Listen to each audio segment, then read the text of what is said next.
మేమంతా సిద్ధం బస్సు యాత్రలో సీఎం జగన్ ను విశాఖ ఉక్కు కార్మిక సంఘాల నేతలు కలిశారు. విశాఖ స్టీల్ ప్లాంట్ ప్రైవేటీకరణను అడ్డుకుందామని కార్మికులకు సీఎం జగన్ తెలిపారు.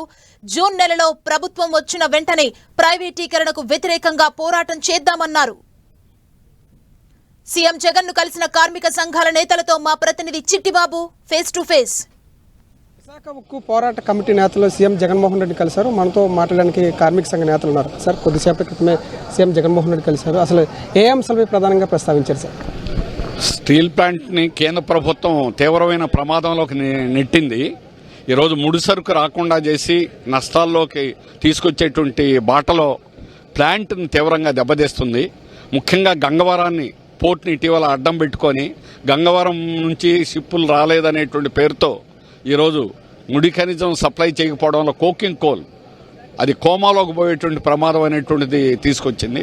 అందుకని ప్రమాదంలో తీసుకొస్తుంది.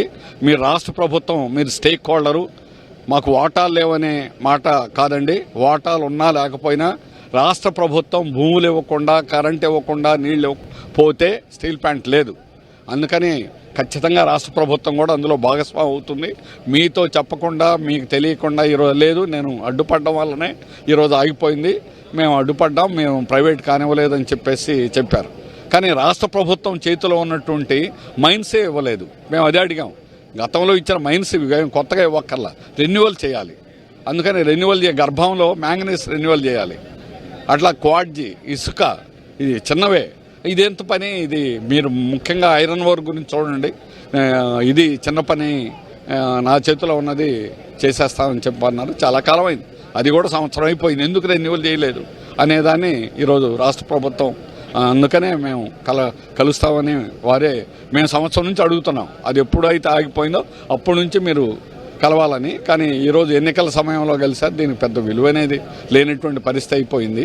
అందుకని ఏదైనప్పటికీ కూడా రాష్ట్ర ప్రభుత్వం ఖచ్చితంగా ప్లాంట్ ప్రైవేటీకరణ కాకుండా అడ్డుకోవాలి. ఎవరైనా ప్రభుత్వం, ఈరోజు ఈ ప్రభుత్వం, రేపు ఎన్నికలు అయిన తర్వాత ఇంకో ప్రభుత్వం అవ్వచ్చు, ఈ ప్రభుత్వమే కావచ్చు, ఏదైనా రాష్ట్ర ప్రభుత్వం అడ్డుకొని రాష్ట్ర ప్రజానీకాన్ని కదిలించి బీజేపీ వ్యతిరేకంగా పోట్లాడితేనే బీజేపీ వ్యతిరేకంగా పోట్లాడాలన్నా ఆయన కూడా 220-30 బీజేపీకి వచ్చి ఆగిపోవాలని మేము కోరుకుంటున్నాం.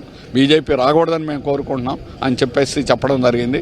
ఆయన కోరుకోవడం ఏది జరిగినప్పటికీ కూడా విశాఖ స్టీల్ ప్లాంట్ రక్షించుకోవడం అనేది ఈరోజు గంగవరం పోర్ట్ని కూడా అడ్డం పెట్టుకొని, గంగవరం అందుకని మేము ఒకప్పుడు దీన్ని ప్రైవేట్కి ఇవ్వద్దని పోట్లాడాం.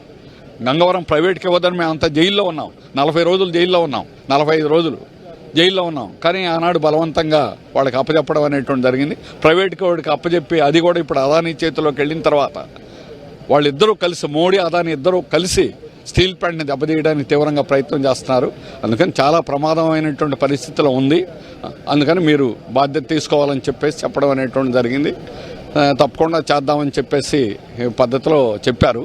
ఏమైనప్పటికీ కూడా ఈరోజు రాష్ట్ర ప్రభుత్వం చెప్పేటువంటి అష్యూరెన్స్లు ఏమవుతాయి అనేదాన్ని మనం ఏది గ్యారంటీ చెప్పడం, ఎన్నికల ముందు కలవడంలోనే అర్థం లేదనేది ఈరోజు తెలుస్తుంది.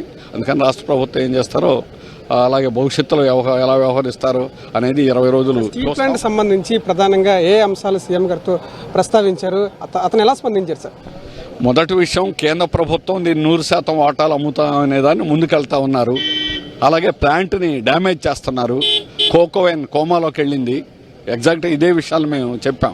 అందుకని ప్లాంట్ని ప్రమాదంలోకి తీసుకొచ్చేటువంటి పరిస్థితి నుంచి ప్లాంట్ కాపాడాలా, దీన్ని స్ట్రాటజిక్ సేల్ చేయమని గవర్నమెంట్ నిర్ణయించాలి. ఇది కేంద్రానికి సంబంధించి.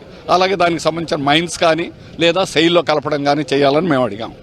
అది నా చేతుల్లో లేదు, కేంద్ర ప్రభుత్వం నిర్ణయాలు. అయినా నేను దీన్ని వ్యతిరేకించబట్టే ఆగింది, నేను కూడా దీన్ని గట్టిగానే వ్యతిరేకించానని చెప్పారు. ఇక రెండో విషయం ఏంటంటే, ఆయన చేతిలో ఉన్నటువంటి మైన్స్ ఇవ్వడంలో కానీ రాష్ట్ర ప్రభుత్వంలో ఉన్నటువంటి రెన్యువల్ చేయాల, అలాగే విద్యుత్తు 90 కోట్లు కట్టాలని నోటీస్ ఇవ్వడం జరిగింది. వాటి గురించి కూడా మేము అడగడం అనేటువంటి జరిగింది. మేము పరిశీలిస్తామని మాత్రమే చెప్పారు. ఏం చేస్తారని ఏది చెప్పినా కూడా ఎన్నికల ముందు దానికి విలువ లేనటువంటి పరిస్థితి అయిపోయింది. అందుకని భవిష్యత్తులోనైనా ఈ ప్లాంట్ కాపాడడానికి మీరు తీవ్రమైనటువంటి కృషి చేయాలని అడిగాం. అది పోరాట కమిటీ నేతలంతా కూడా సీఎం జగన్మోహన్ రెడ్డి కలిశారు. విశాఖ స్టీల్ ప్లాంట్ కోసం ప్రస్తుతానికి ఏ అవసరాలు ఉన్నాయో వాటన్నిటిపై కూడా పూర్తిగా చర్చించామని చెప్తూ ఉన్నారు. అయితే సీఎం జగన్మోహన్ రెడ్డి సానుకూలంగా స్పందించారంటూ కూడా కార్మిక సంఘ నేతలు చెప్తున్నటువంటి పరిస్థితి. వీడియో జర్నలిస్ట్ నరేష్తో బంగారు చిట్ 10 టీవీ విశాఖ నుంచి.